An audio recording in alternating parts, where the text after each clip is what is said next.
you can take along, because you want a number of votes, and you realize the number of votes, more votes are in the black spaces. Okay, you can use them, but your fundamental interests are your own. But why can't our government do the same for us? Why can't you fight for me? For instance, in the public sector, I don't know, it's the apartheid mentality, right, or something. Because when I see a white person, I would want to help the white person first and stun the person that looks like me. For instance, if you're entering the N1, and then at the Cape Winelands, you see those fuel service stations.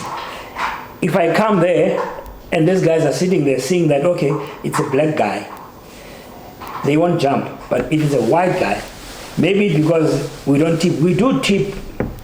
Hello, we do tip even in restaurants. We do pay at least 10% of the tips. But those guys, they will take time if they see a black guy. So it's self-hate, which has been into our space for a very long time. So it's not easy to root out the apartheid. It's a mental indoctrination.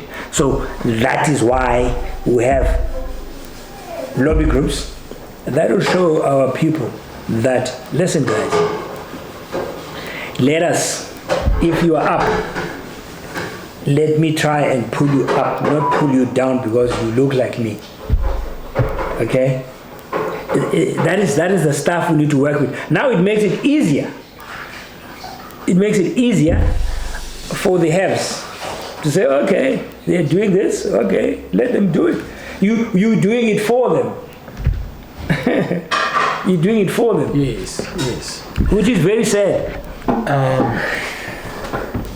I see you got very emotional there when you talk about these subjects, and I can understand how heavy they are.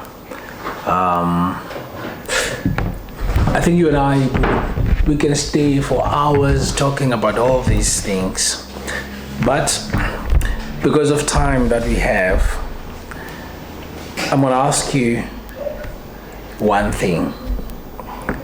That too, actually, but I'm going to ask you one thing first. Out of all that you have mentioned, I want you to advise me.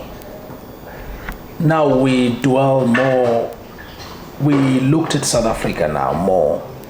So I would say a young man sitting at home watching this podcast today, what advice would you give them, and how do you see these challenges strategized or tackled to make sure that that young person won't come to the same challenges as you today?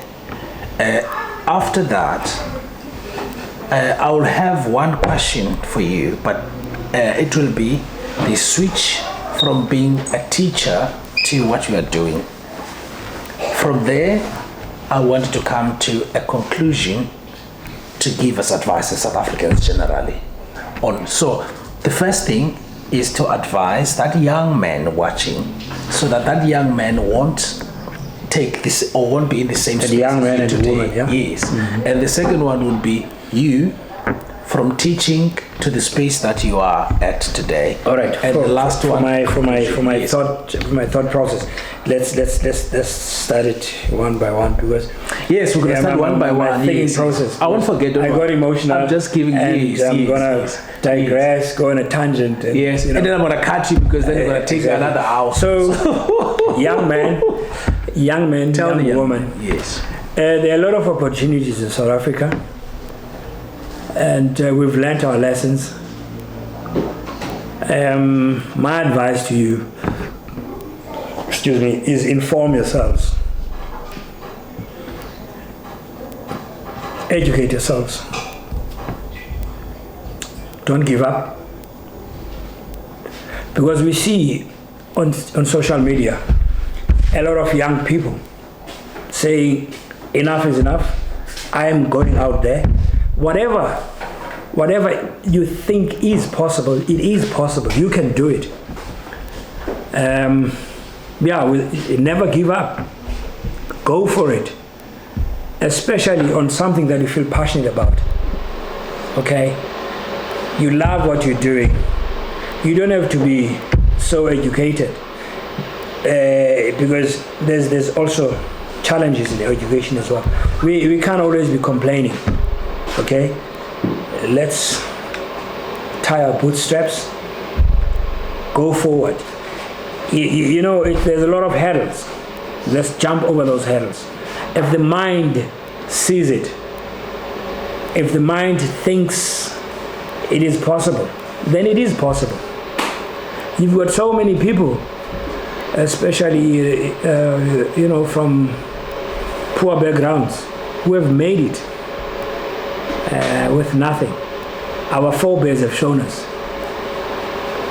It was not even fashionable to have technical skills, to have a degree, but our forebears managed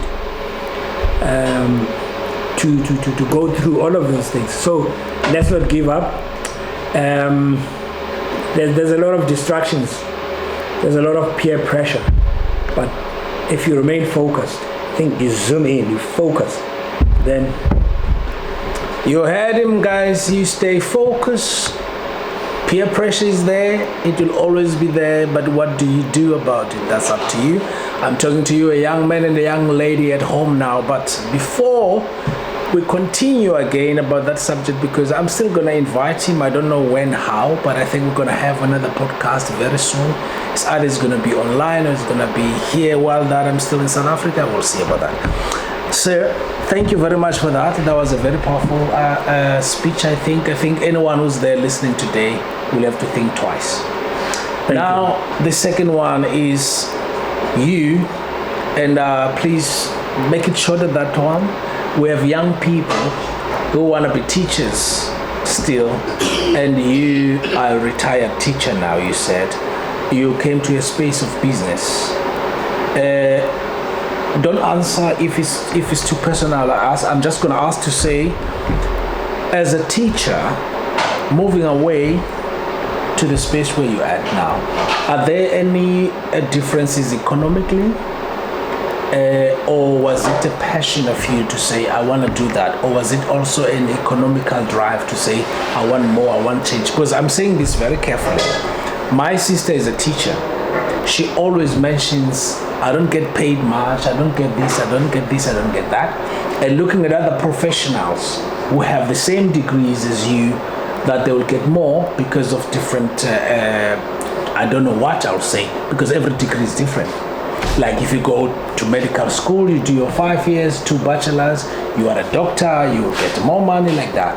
I go to engineering school, I do 4 years, I've got my degree, I got 2 years, 6 years to my master's degree, 6 years. But again, we still sometimes looked at differently. You are a teacher, you have your bachelor's, go to your honors, go to master's, whatever, but you're still gonna get paid less.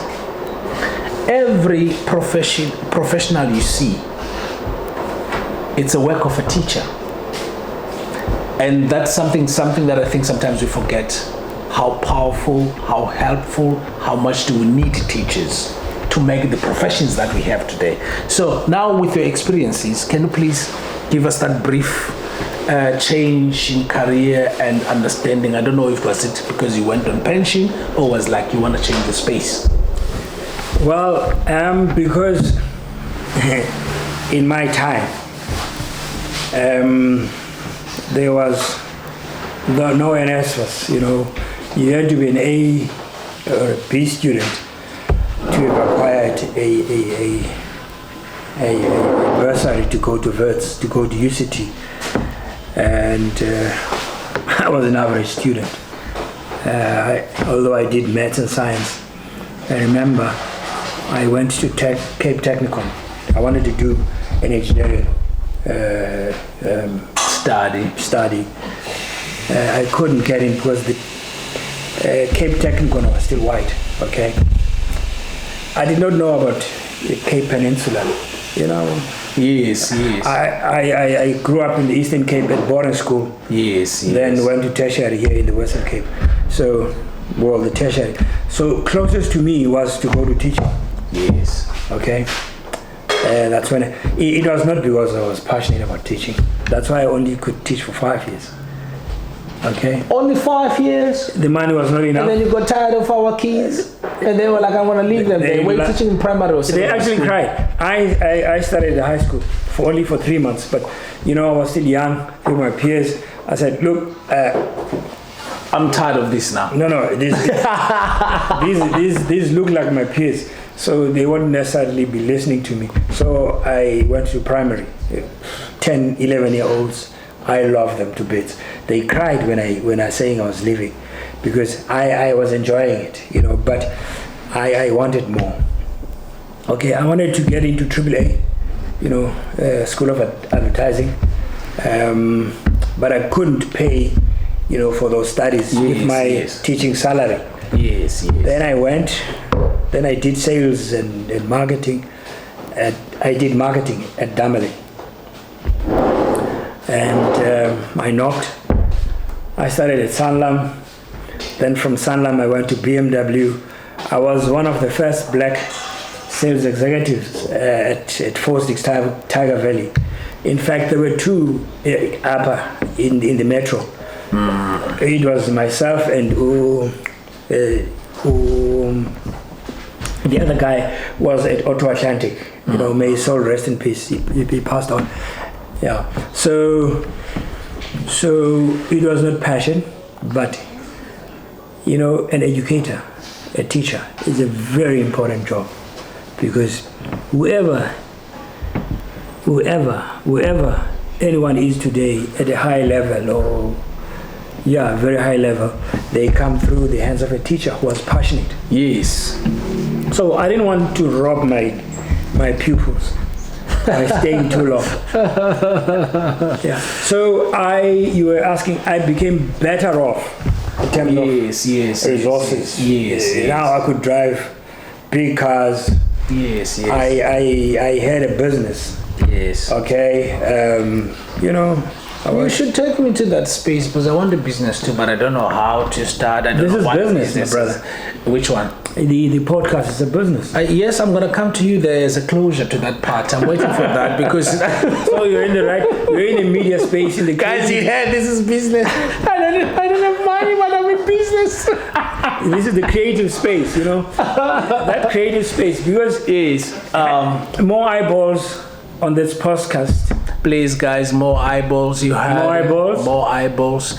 The last question was, you still remember?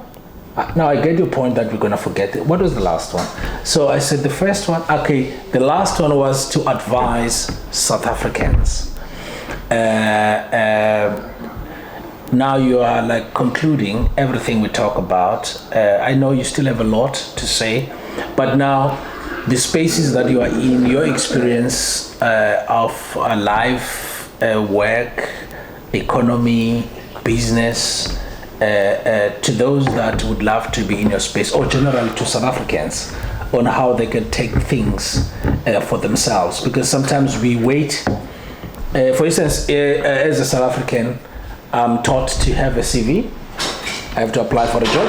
I get a job. Then I'm successful, whatever, depending how much I get. Other Africans or other parts of the world, some people are taught how to make money for themselves. Like when other Africans came to South Africa, if you remember from the beginning of 1994, they showed us that they were skillful, that they can create, they can do a lot. Yeah. You saw someone in South Africa who was at varsity, studying either second or third year, having theory, going to practical, and then you find someone who went to technical college from other countries.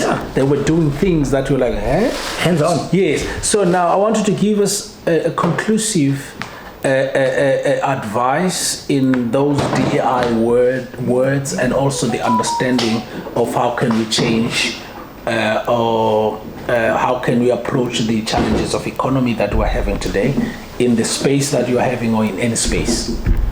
Look, firstly, your hands are tied if you're employed. You will always be complaining. Okay?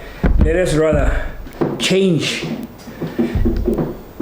into, let's be entrepreneurs, not tenderpreneurs, because there's a huge difference. An entrepreneur, you create wealth, you create jobs yourself, okay? And South Africa will be better off, okay? Let's invest more into TVET colleges, where, you know, our kids are learning the skills, plumbing, electrical, you know, for instance, we have, this thing was there, and you see a lot of, I will always come back, you know, it's a reality. Colored and Indian people have got more skills because they were driven in that direction. They will never go hungry because they can paint, they can plumb, do plumbing, they can put electricity. Let's push that into, because now our South Africans want to get these degrees, which is mostly theory. How do you go and do a degree in whatever, tourism, for instance, and stuff like that? And this economy wants electricity, wants plumbing, wants all of these things. That's what this economy wants. Okay, you can have your masters in education and go and teach. Okay, the economy is not going to absorb you. Hence, you've got so many graduates who are not unemployed. And you know, people are looking down to TVET colleges because they are not fully equipped as such.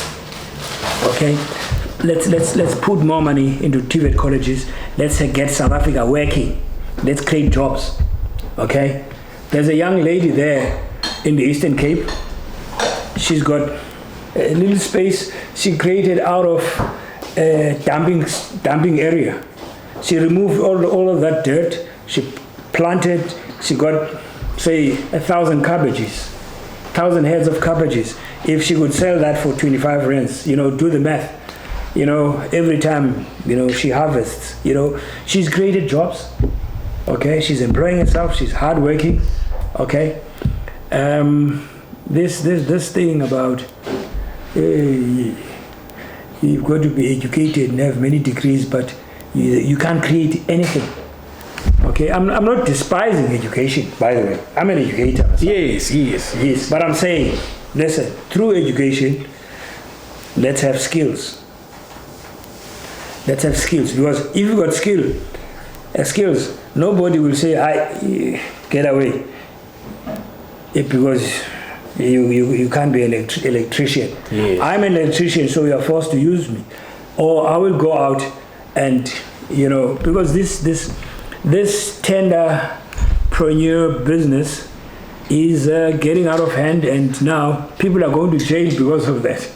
That's a different entrepreneurship now. Yeah, no. Let's get the real entrepreneurship, Yes. Mzansi.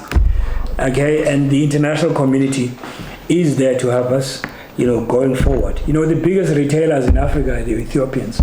Let's learn how they do it. You know, the spaza shops, these guys have taken that space. It's going to be very difficult to come in. I know the Minister of Trade has said there's 500 million for spaza shops. There's no way we'll get into that space if we haven't learned how that space is being. Yeah.